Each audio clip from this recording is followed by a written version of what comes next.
framework at some point, and I've been leading for the last decade or so the data projects. Have moved a bit beyond that recently, but yeah. So I'm actually like working on a day-to-day basis on implementing open source software, helping customers to build RESTful web APIs, and doing some general architectural consulting around in the Java and Spring ecosystem. So the talk's titled REST Beyond the Obvious. So the thing I'm not going to do this time around is we're not going to talk HTTP methods, we're not going to talk URIs, we're not going to talk, well, a bit of representation design, of course, but like speaking at an API conference, I usually like to turn this into a more conceptual thing. There will be some code in the end and an example of the stuff I'm going to tell you theoretically, but I want you to basically get out of this room later on and actually taking some questions with you and looking at your own APIs and what kind of, where they actually are in terms of those questions. So, who of you has read the dissertation of Roy? A couple folks. It's actually pretty readable, at least compared to other dissertations I had to read in my life. It essentially, and the point here being that the dissertation is not about REST per se, it's basically comparing different architectural styles in terms of the architectural constraints they impose and the actual traits of the application you get. What does that even mean? So from all the options that we have to build a system, Roy starts like evaluating like what kind of constraints could you imply to yourself and what would that mean for the resulting system. Let's take, for example, statelessness, right? So if you design a client-server system, or client-server is like one of the constraints in the first place, but taking statelessness, for example, right, you get basically scalability with that. Sort of, I mean, you don't automatically get that, but it has positive effect on the way you can actually scale the application, right? If you're not having client-specific state on the server, you can just like horizontally scale your servers, and the client can just like hit whichever node it wants to have, right? And developers often understand some of these constraints pretty well, and some of them are pretty, not even badly understood, but pretty hard, or sometimes a bit harder to put in practice, and then they basically end up with not getting the traits that sort of derive from these constraints. The one that I'd like to go into is evolvability mostly, right? Because like we're living in a world of, I'm getting to that back in a second, we're living in a world where like systems constantly change, systems are being interconnected, like microservices everywhere. But yeah, this will be the one that we're going to focus on. The thing I basically put here in between was that a lot of people see constraints as something that sort of limits their creativity, right? And actually, it's quite the other way around. Or you can actually look at it the other way around, right? If I can't do this, how would I actually get this other thing to work then? Right? It's kind of an interesting thought experiment, at least. So I basically got ahead of myself. I'm sorry for that.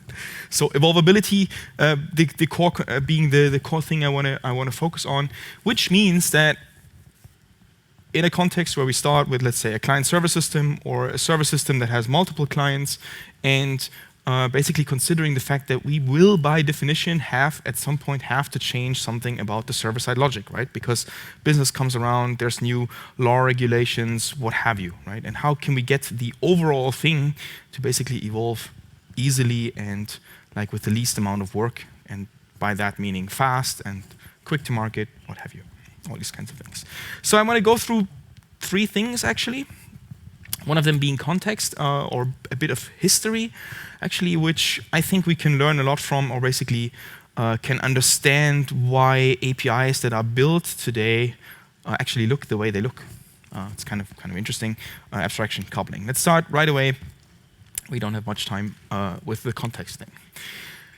So, if you're old like me, I see a couple of people that I think would be my age, remember this?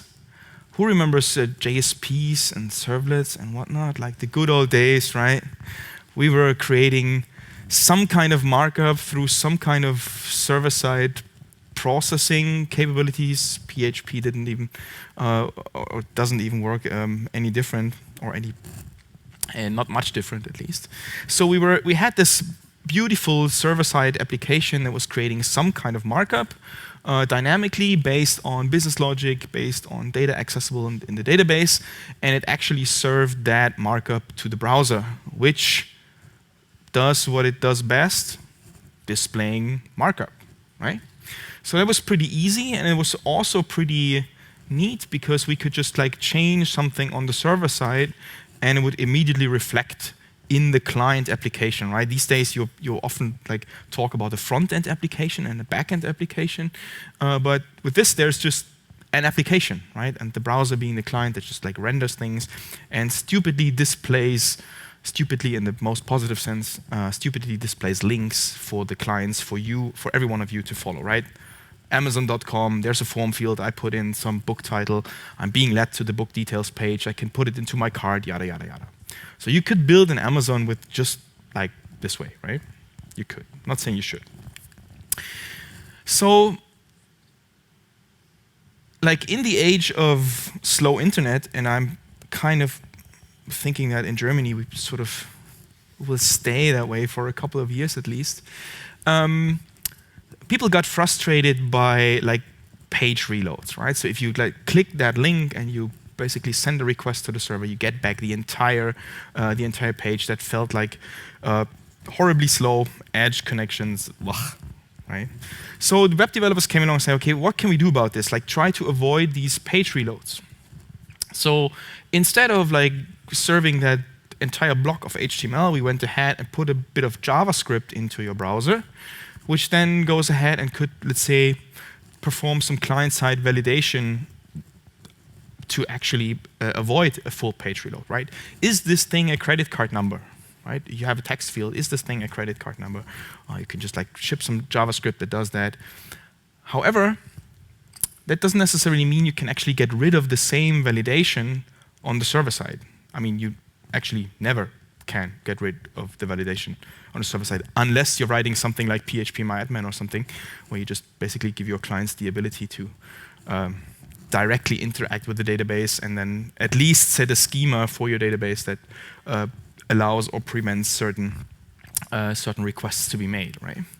The point being that especially if you think about this like in a more extreme fashion with single page applications in Angular or what have you, and people telling me, yeah, well, we've moved all our logic to the client. Well, no, you didn't, right? You replicate your logic to the client because there's, as I said, on the server side, there's always got to be someone who actually verifies that that state transition was actually allowed, right? Is the customer or the user allowed to cancel the order at this point in time, right? There's business rules behind that. And you have to have them in the client and both on the server. So, which actually means you have to keep them in sync, right? If something changes about this, and we're getting back to that evolvability thing, you have to basically change the client and the server. Along comes the age of the mobile web, or at least mobile applications, mobile websites. Let's say it's a different one, or native applications like for iOS, Android, and does someone remember Windows Phone or something? There was something back in the days, right? So you have yet another client, basically, that still would need to know about the same business rules and would need to keep them in sync, right? Again. And I mean, there's not usually just a one-to-one relationship between a server and the client. And like with all this replication of business logic, that kind of means that like on the server you have very little chance to actually change stuff without requiring everyone else to upgrade. And like people have gone lengths to actually try to improve that experience, right? Try to keep their businesses be able to actually do changes to their business logic. Right. So there's different flavors of badness to this scenario, right?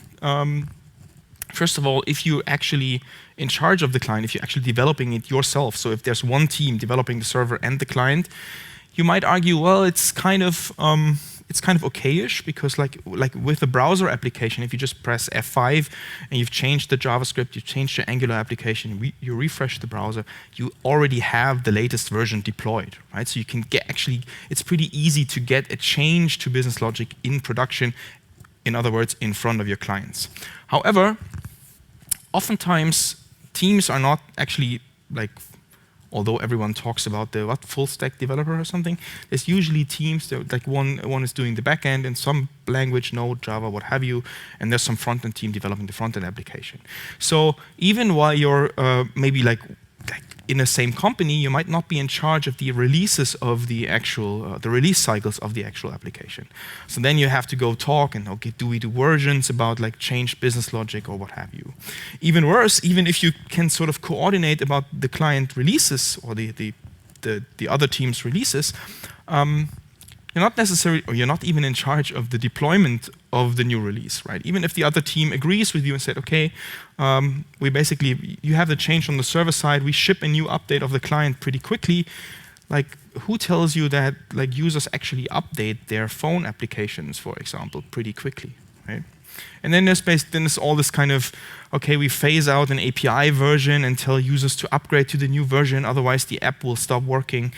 But even with that, oftentimes you still have to ship an update that actually has exactly that functionality in there, telling the user to move somewhere, right? So you're kind of back to square one.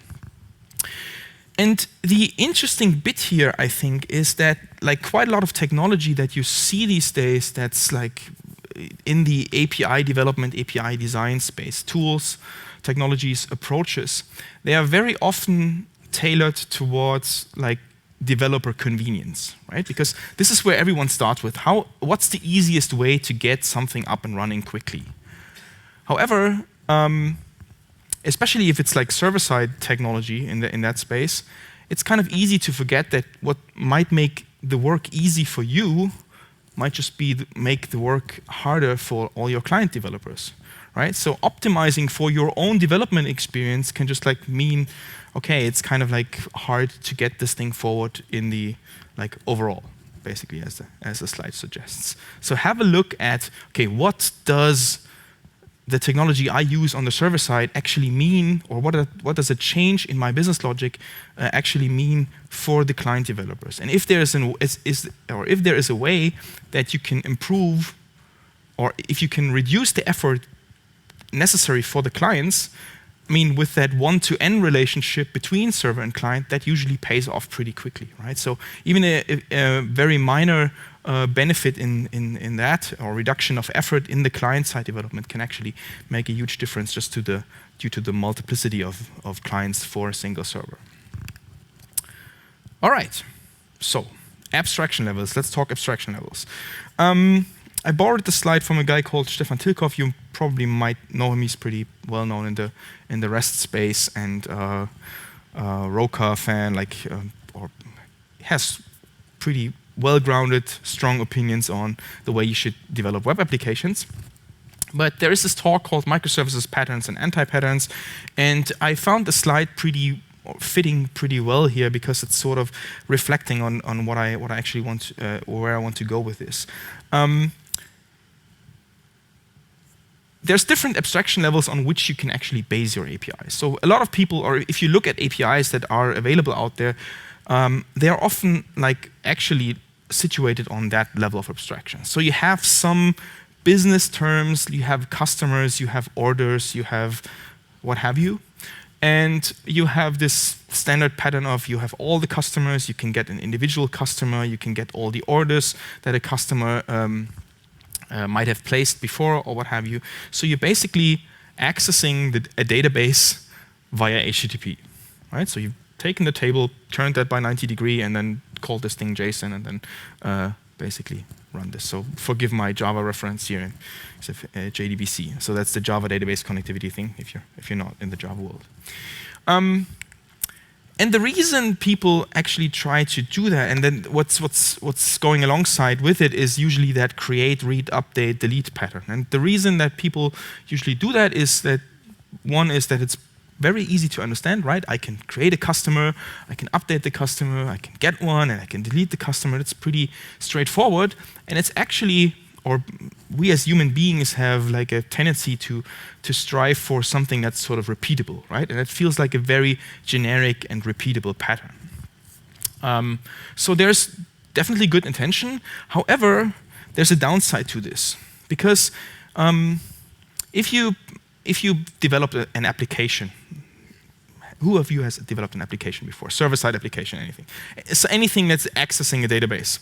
So you have a piece of code, not piece of cake, well, piece of code that accesses the database. So it's implementing some domain-driven design repository or anything, like a customer repository, right? You can load a customer, you can find all customers by their last name, this kind of abstraction. If you have that piece of code, where does your business logic live? Inside that code base. In the client of that code, right? So what that means is that if you provide a very generic and very abstracted way of accessing that kind of data, all your business logic ends up in the client.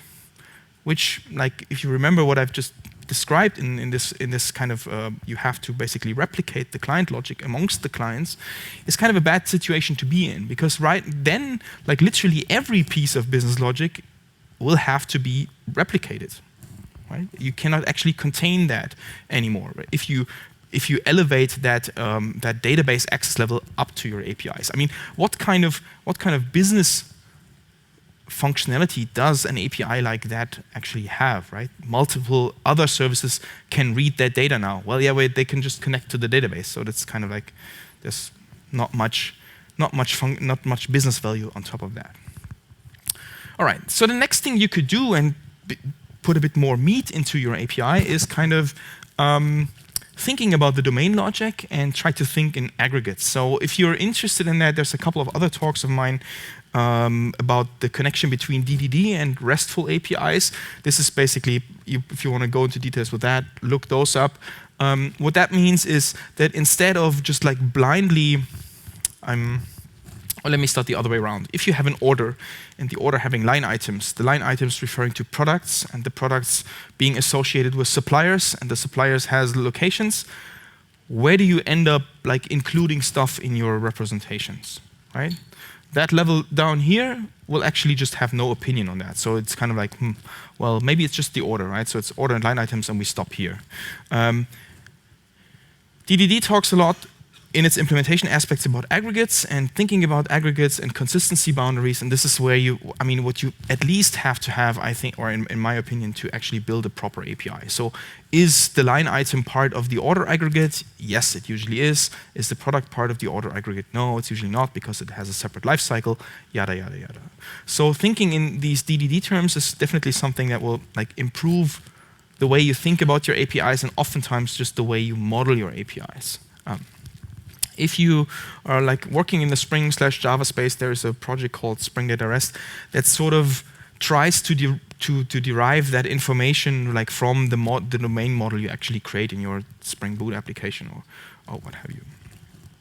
All right, and the actual interesting bits, or where I think there's some sweet spot in terms of overhead and it's pretty generic down here, right? And we're getting pretty specific, but you actually add a lot of business benefit to your APIs, and also can actually build it in a way that it doesn't require your clients to update for every tiny change, is that process flow level. So what does that mean? So if you have, we're going to get to that example in a bit. So let's say you have an order process, right? You want to place an order, you want to update it for quite a while, and then you want to trigger some payment, basically a checkout process or something like that. If you stay here and just decide, okay, we have this order and it has line items and what have you, then you're basically still interacting with CRUD operations on that data. So you have to sort of patch your additions to your order into the line items collection or these kinds of things, right? You still don't actually expose in your API like certain business rules, like when or under which conditions is the user allowed to cancel an order? Under which conditions do we actually accept a payment? What kind of payment? These things, right? So everything that's sort of in the business process, or that's defined by the business process, how much, how to basically calculate, what is it, rebates or anything like that. So, and last level being the presentation level. That's just like for completion's sake, because Stefan had this in his original slide. But we want to focus on that process flow thing for a bit, right? If you just basically connecting back to the stuff that I told you in the first place, what we see out there today in APIs is usually something where the server contains mostly that, or is basically comprised of that abstraction level, and all the other stuff goes into the clients. In other words, it's again replicated across clients and then from the clients to the server. Coupling. We get to this coupling story in a bit. The desired state, I'd say, is definitely like with the server encapsulating more of the process flow and more of the domain logic, and we will discuss how we were actually able to achieve that, how we actually get this kind of value line rising up above this process flow level in a bit, right? So there should be a way to actually achieve that. And before we do that, let's talk about coupling for a second, and like what creates coupling? Contracts, basically, right? So coupling is ultimately the idea of like two or more parties to agree on some behavior, on some structure, on something to work together or to just like do something together. So let me give you an example. I mean, it's a bit of Java code, but I guess you'd probably it should be easy to follow. I mean, it's just a class with a method. A create method, we want to create user accounts, and the user accounts have a salutation, and that can be either Mr. or Mrs., right? That's an enumeration down there, so it's like either one of the two values. That's Java code, and you could probably write some client code that would just compile against this thing, right? So we basically created this contract here, like in Java code, and if we write a client for that, we sort of opt into that contract and actually create a situation of strong coupling. With compiled code, you create strong coupling for a reason, because you want your compiler to bark at you if something's wrong, right, in the first place. What if we described an API, or if that was a web API? We'd probably end up with something like this. Like this is a JSON schema, JavaScript object notation schema language that basically says, okay, you will get an object returned that has a property salutation that can either consist of the value Mr. or value Mrs., right? So if we now treat that kind of description format the very same way we treat the, that's what's often done, right? So people treat that the very same way they treat a compiled language. In other words, they just go ahead and find this in the developer documentation and then go ahead, do what? Generate code from it, right? I mean, we have this description. Why not actually generate code? And I'd like to quote Kevlin Henney here. He says, code generation so that you can do the wrong thing faster. And that's what's actually happened. Because what happens if we actually add just an enum value? Imagine we'd want to create a professor value or want to have that. And we have that generated, compiled client code. Right? So we just changed our Java implementation, and we generate a new JSON schema that contains that value. And if our old client would see all of a sudden now see a JSON document containing that prof value, it would just blow up because it doesn't know about that prof thing, and then basically cannot actually deal with it. So it would have to be recompiled. It would have to be reshipped. It would have to re-released and reinstalled, or an update for that is basically needed. And that's kind of I took this particular example because usually when you ask people, what can you actually do to an API without breaking its backward compatibility, then people say we can add things, right? We've just added something and we broke backwards compatibility. So what's the problem here? The problem is that we sort of fundamentally treated a schema as something static, and that's kind of like, that's coming from us being so familiar with or so conveniently working in compiled languages all of a sudden. I mean, there's a huge JavaScript community out there writing clients these days. I know this is different there, but especially when it comes to native applications like iOS and Android, I've seen like scenarios like that happen quite a bit. So we're ultimately not anticipating that something about that array actually, or we weren't anticipating that something about this array actually changed.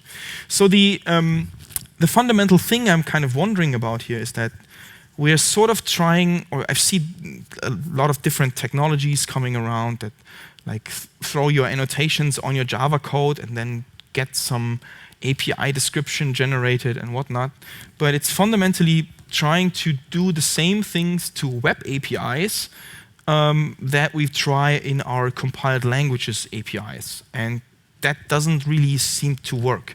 And the question is, why?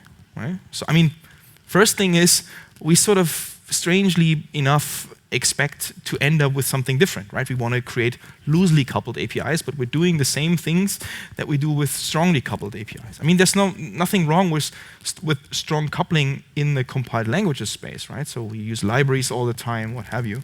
But web APIs seem to be different, and I kind of like, what's the thing at work here? And it's a concept called Kinesins. Has anyone ever heard of Kinesins? Someone who's seen this talk before, right? So there's this book by Millie Page Jones, and the first time I ran across this thing was the Grand Unified Theory of Software or anything is the full title of the second thing. Look up the video on YouTube. Kinesins is the degree of coupling. So two things are like born together, some client code, some server code, and the Kinesins describes the things that we have to do to one thing in case the other thing changes, right? So how reluctant is, or how resistant is, let's say, a client implementation towards change of, let's say, a server. If you have, let's take Java for example, because you can probably relate to that, right? A very, very good example is Java has positional parameters. So if you end up with, let's say, two parameters like first name and last name, the client on the calling side is forced to actually send you the first name first and the last name second, right? So that's pretty strong coupling, because the client needs to get that right. If you have a language that has named parameters, the order of the parameters doesn't actually matter as long as you get the keys right. So if you have first name yada yada, last name something different, then the order doesn't actually matter. And the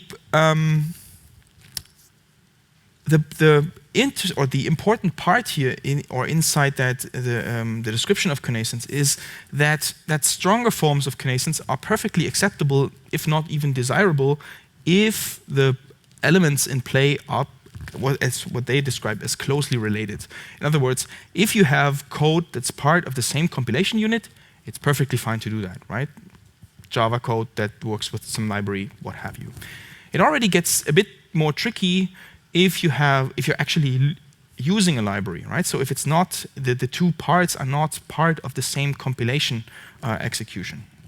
Very famous thing about like version incompatibilities between libraries, what have you, Apache Commons 1.2 and Apache Commons 1.3. Not to pick on Apache Commons, of course, but generally Spring Framework 4 versus Spring Framework 5. These kinds of things. So those might already require some effort, and you basically run into problems with that. The more farther the two things are apart, and I'd argue, I mean, the web APIs can be there's nothing much farther apart than that, unless you actually start to put up some internet on the moon or something like that, right? So it's kind of like, for those kind of scenarios where you have like not closely related elements, you'd actually have to definitely go to looser forms of Kinesins.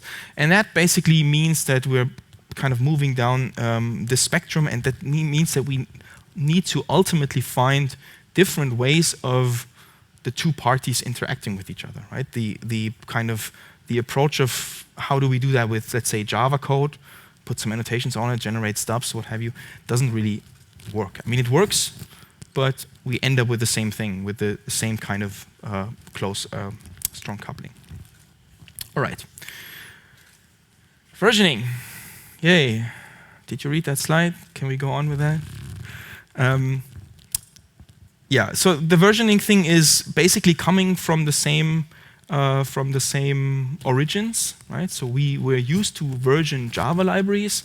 So of course we do that for our web APIs as well, which has the same, or actually lets you run into the same problems, except like a running process serving an API is something different than a bloody Java library just lingering around at Maven Central and not eating any bread just like for decades, right? You could just like have your, you don't have to deprecate your 1.0 at some point, right? Because you don't want to remove it, like of a Java library, I'm saying. For a running process that has to be maintained, it's a whole another different story. The other thing being, if you introduce breaking changes, like go from 1.0 to 2.0, you're basically back to imposing effort on the client developers, right? Someone has to actually at some point migrate their application, has to touch it without adding any business benefit to just use the new version of the API, right?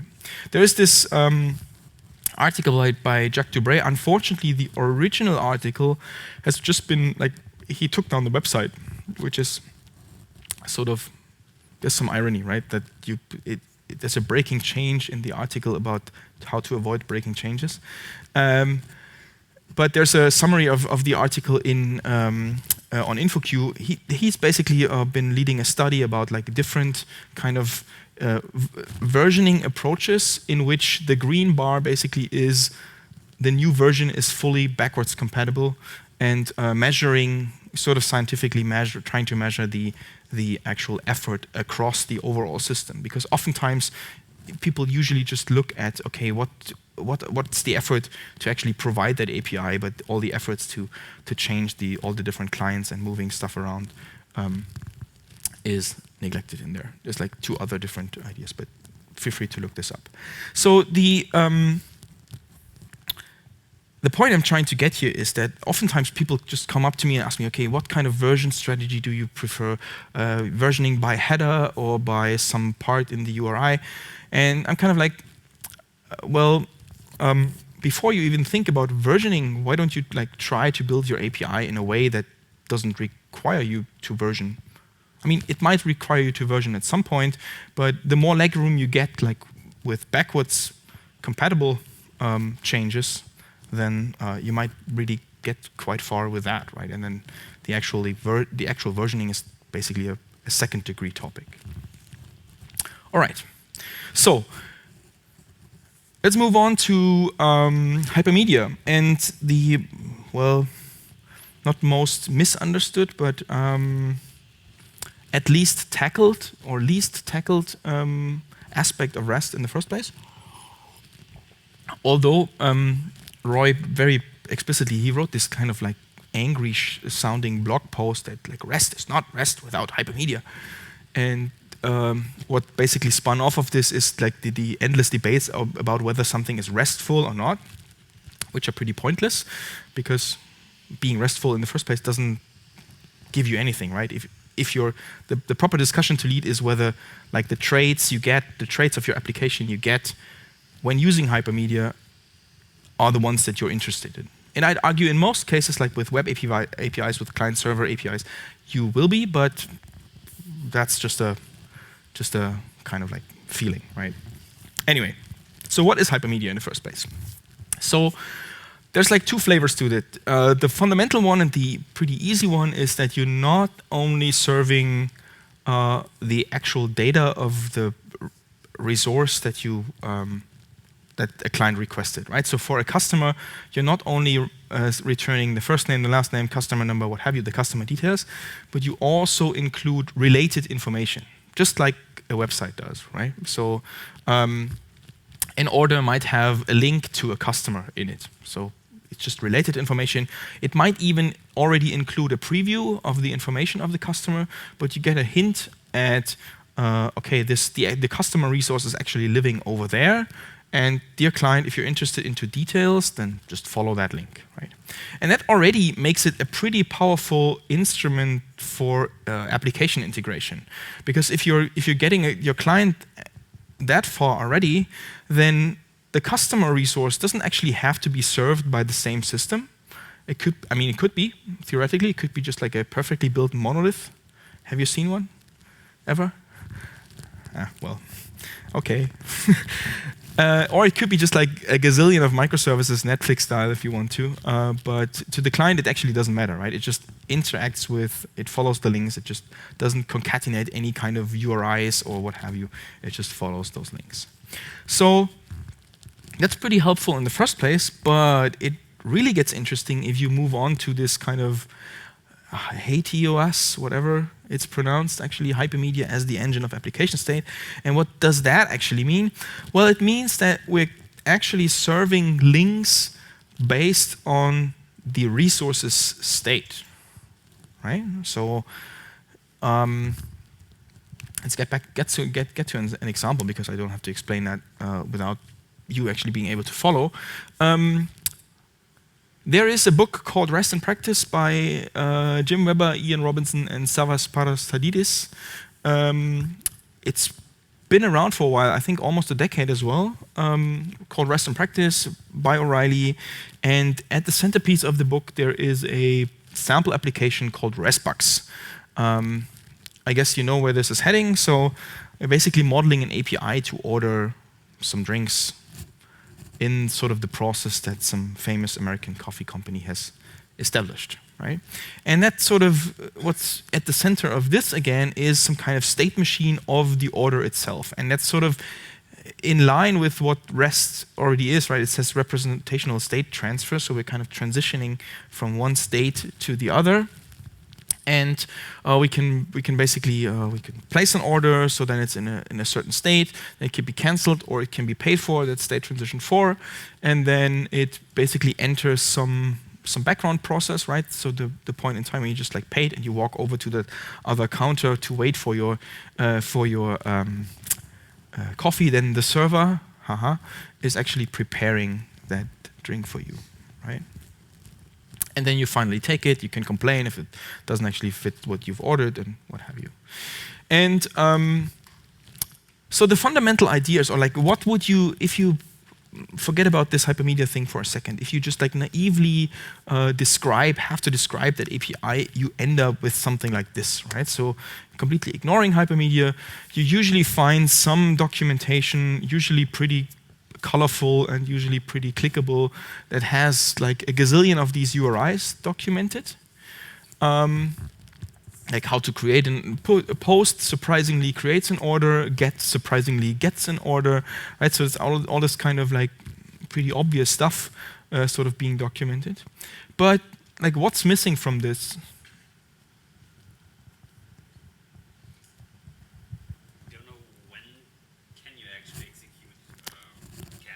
Right, so it's actually completely missing, what can I do with this?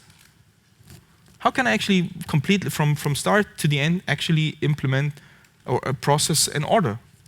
It's not really obvious. It's like forest for the trees. You get a gazillion resources and you don't know actually what to do with those. I mean, you can sort of like guess, right? We can issue a payment, fine, but we can poll the order state, fine, yeah, this is I mean, it's a lot of guesswork getting into that, and you sort of have to have all this kind of additional information that you have to code into your clients. I mean, I've tried to sort of hint at that, right? So there's this payment resource is only like actually requestable if the order is in this payment expected state, right? So a lot of the details that already had been in the state diagram that I had before is sort of lost, quote unquote. At least it's not technically machine readable, or it's not, the machine cannot actually interpret that.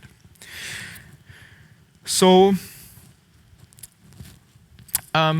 yeah, so we basically just like have a piece of JSON. There's some status in here, and like actually the question being like, when can you actually pay for something, or when can you cancel an order, and like by the documentation before, there's probably somewhere stating that, okay, if the order is in the state payment expected, then it can still be cancelled, for example, right?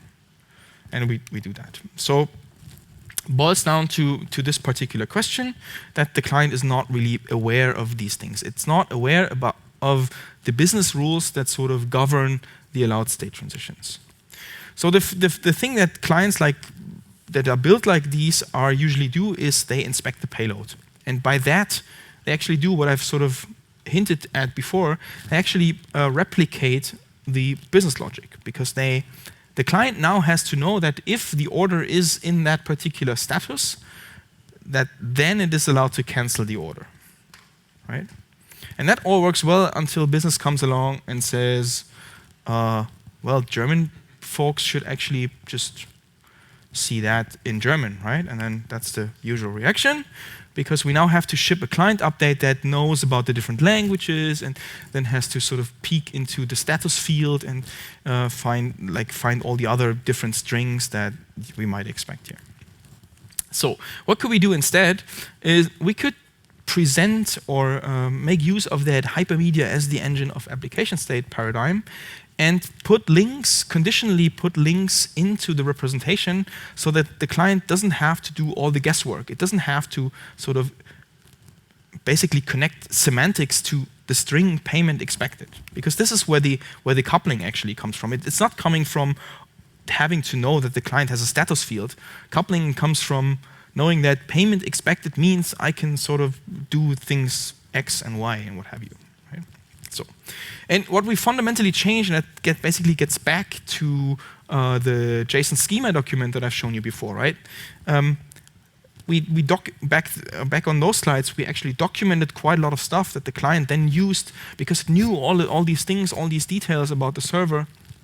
And if we change that to actually not tell the client certain things, that sort of makes it easier to or it just leads to a different style of client development, right? So we're not actually telling it about any resources or URIs in the first place. We're just telling it, dear client, there's a couple of links or as a resource types available in the application, and they are pointed to by links. And if you find a link that says, or that's named payment, you can issue a put request, and then you can put a field credit card number in there, and it has to have this kind of regular expression, what have you. And if that link actually is in the part of the representation, you can sort of the order can be cancelled or can be paid. It's probably in the state now. It's kind of the same condition basically, right? So for the cancellation, we actually just put the cancel link in there. I'm using a format called HAL here, Hypertext Application Language. In JSON flavor, so it's underscore links and then sub-objects that actually have a name and then href and a couple of other attributes, but not important for now. So what we're kind of doing here is we're simplifying client decisions, right? So it doesn't have to know about or replicate the knowledge about when is an order cancelable or not. We just make it dumber. We tell it, don't bother. The server will actually tell you just by the presence of the link. So it's complex decisions are kind of simplified to a Boolean, present or not present. And what we're doing with that is we're trading two different kinds of knowledge that we have to bake into the client, right? I call it a protocol complexity. Basically means I have to understand HAL. I have to understand URI templates. I have to know what links are, right? Or I have to be able to find links in JSON. And we trade that against the domain knowledge, which means we sort of have to know that the string payment expected means that we can actually cancel the link. I mean, I particularly chose this thing because it's kind of weird to have, if you based your implementation on that, payment expected as a signal to this is can be canceled. It's kind of weird, right? So it's kind of describing the opposite, really. I mean, it can be paid at this point, but right. So just to make that a bit more visual, have non-hypermedia-based systems on the left side and hypermedia-based systems on the right side. So we're kind of the domain knowledge is pretty strong in non-hypermedia systems, and we have pretty or only very few of that in the Hypermedia-based systems. It's directly the opposite for the amount of protocol knowledge. And I'm kind of like, I think that this really resolves in that kind of coupling, right? So the coupling to the server is much higher in non-Hypermedia-based systems than it is in Hypermedia-based systems. So why do I think that's the case? Right? Because after all, I'm just like putting this up on a slide. It could be just like, where did you get this from? So anyone an idea why that actually is the case? Someone disagreeing with me? You.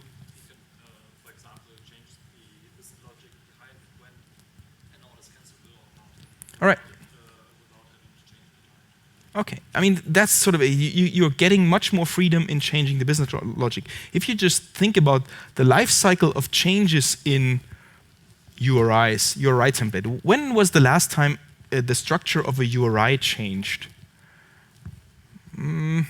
Late 80s? What have you? When was the last time someone from business changed something about your business rules? Probably earlier this week, right? So if you can actually base your code on your implementation on something that has less frequent changes, that sort of will like make it easier to implement the more frequent changes, right? So that's kind of the thing. Before we actually finished, I'll actually try to, or will show you an example of that in place. So this RESTBugs thing is, is that sort of readable in the back? There's a Spring-based implementation of RESTBugs in my personal GitHub. I think there will be, there is a link somewhere in the slides or what have you. And it's actually an implementation of that state machine using Spring technology. And what I've done is I've built a, forgive my poor UI design skills, Android application just to basically show you like that Android application is built in a way that's kind of using all this stuff that I've just showed. Like it's using Hypermedia elements, it's using HAL forms as a way to describe like the required input for data. And it's doing that, or the APIs that I use, there's a bit of code in there that we're kind of thinking about actually getting extracted into a Hypermedia, basically Hypermedia client library for Android that basically allows you to just like access a resource, basically the order, and then populate a UI that way. So that's Kotlin in this case. So you can, it basically expresses that if you have this cancel link available, then we actually make the cancel button visible and actually register an on-click listener on the cancel button that will just send or basically issue that particular request. There is a bit more metadata lookup in there. I can show you that in a second. Where do we start? We start with the payment information. Let me try to click on this. So you see this credit card number input field here. So that's basically the order is in the state payment expected. So I can actually put in a credit card number. But as you can also see, I can put in anything I'd like, and I would just like be able to send this to the server. So it's not any like this kind of input field is not actually restricted by anything. By any kind of format or what have you. And the thing or the source of that UI element actually is a HAL forms document that's like been served from my local from my application. So my application basically exposes metadata about the resources that I'm kind of serving. And that's this thing here is called HAL forms. It's an extension to HAL, but that basically tells you whenever there is a payment link, you actually have to provide a JSON document, or you have to use the HTTP put method. You have to provide a number, and this is like a read-only. Okay, you can't modify this once it's created. But right now you see there's no additional like structural information about like what kind of change this actually, or what kind of structure that has to have. And there's like APIs in place in that in a Spring library that I'm kind of like working in called Spring Helios. that will actually allow you to basically tell you, okay, if you find a credit card number type in, like, let's say your actual forms model, then please use the regular expression for that field, which would actually change that output to include that regular expression. And what it even more so would do, note that I didn't actually restart anything of the application here. I just go back to my overview page, and then I go back to this thing here. And as soon as I start to type, it actually tells me it's an invalid credit card number. Because it, like moving to the screen, it would have refreshed the form from the server, picked up the new information, like this regular expression down here, and actually applied this regular expression to this thing. So if I go ahead and try my very famous credit card number, it would just like be fine if I, well, I'd probably have to like or put a bit more love into the regex, I guess, but it would allow me to actually issue the payment. And we can like refresh. It says in creation, there's some server-side process going on. It should actually complete in a couple of seconds. So basically saying order ready for pickup now, right? So another thing to actually like to show you this and a bit of the power of this is that, remember, we're only allowed to actually cancel the order while it was not paid, right? You see this cancel link is gone now. It's been there before. In case you missed it, like the one that's still to be paid is still here. And we go back to a one that's already concluded. And now if business came along and said, guess what? We allow users to actually cancel the order anytime. Right? There's just a piece of code on the server that basically had previously governed this thing. Why is that not compiling? Yeah, well, anyway, I hope that change now works. But basically, this thing is the stuff that does the magic here, right? With including the link in the representation or not. So if the order is not paid, then we can actually issue the cancel link. If we decide, well, let's just like unconditionally add the cancel link to the representation. Again, I'm not actually changing I'm not actually restarting. Well, I did restart it, change the database state. But you see now, even for a completed order, the cancel button is now here. Just because like we literally implemented our client in a very like stupid way. If the cancel link is there, then you can actually cancel a thing. So we changed our business logic on the server, and we didn't even have to restart the client to actually pick that up. All right, so if you're interested in that, like both the Android application, I've never really bothered to deploy it on a real phone, and it could severely need some UI love and what have you, like doing picking up all the other stuff. You've seen a bit of internationalization, so these forms can actually also get a prompt attribute, so you can figure on the server side, oh, there's supposed to be a prompt, and there is in the Spring ecosystem, there's ways for internationalization. So depending on what kind of localization your client runs on, this could either return Kreditkartennummer or credit card number or what have you, and your UI could easily just like pick that up from this form here. And there's no need to actually have like internationalization in the client, but the server would just like issue the prompts that you're using in your forms. Right. That's sort of it. I've added a couple of like resources into just at the end of the slide deck. The slide deck is already available online. If you just like Google for the talk title, you find it on SpeakerDeck. The video links. There's a couple of other things, and if you're interested in exploring that stuff from the Java space, there's the projects RESTbugs and the Helios project. Also, Spring REST Docs that's a project that's kind of like, it's using test cases to sort of create the same UIs that you'd get within, let's say, OpenAPI annotation-based model or something, but with the like different approach of actually running tests, and by that making sure that documentation you provide being actually reflecting what you have running in your code, right? Instead of like just annotation-based model. All right. So thanks for your attention. Are there any questions so far? One question on it. So basically, if I get it right, so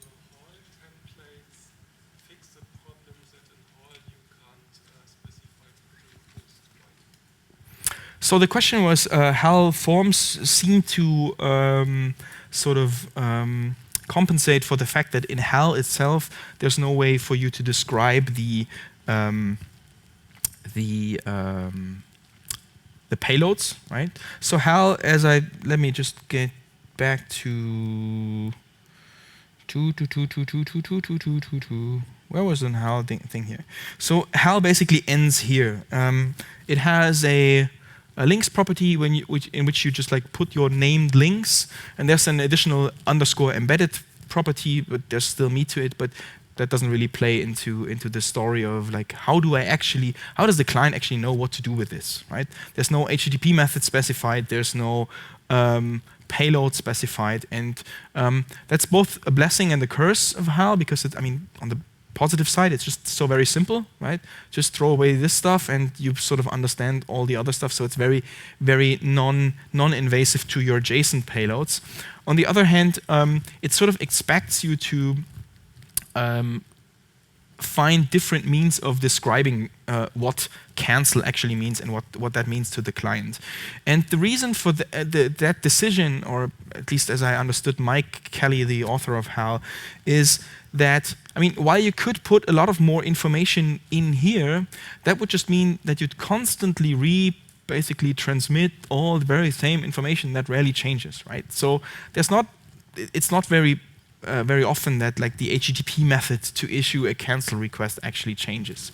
And there's one mechanism that's baked into HAL is so-called queries. So there's a special link that basically allows the client to automatically detect a resource where this kind of the link relation is described, not defining in which format it is, but it's basically just some URI expansion mechanism so that you, as you've seen in my example here, under docs/payment. So it's basically picking up on the link relation and then just creating some resource through it. And HAL Forms then actually goes ahead and does that. So the answer actually is yes.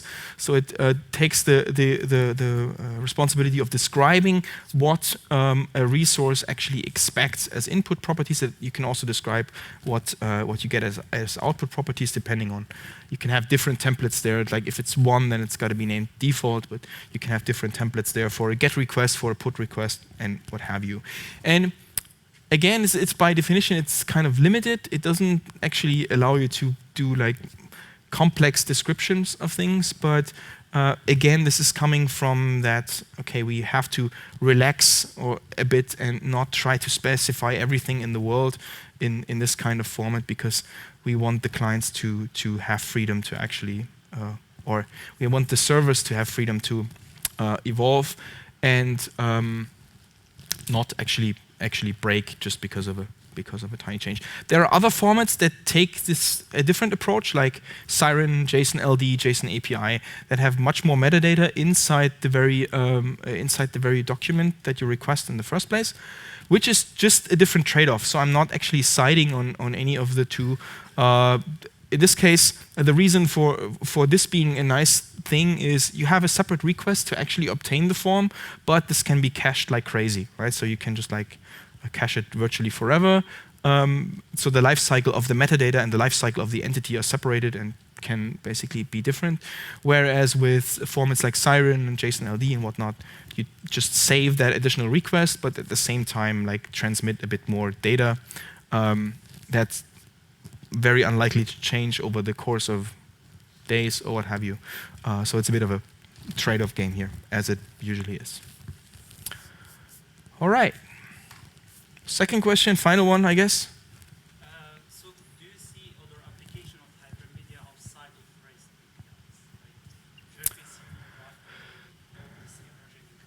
APIs? So the question is like applications of Hypermedia outside of REST.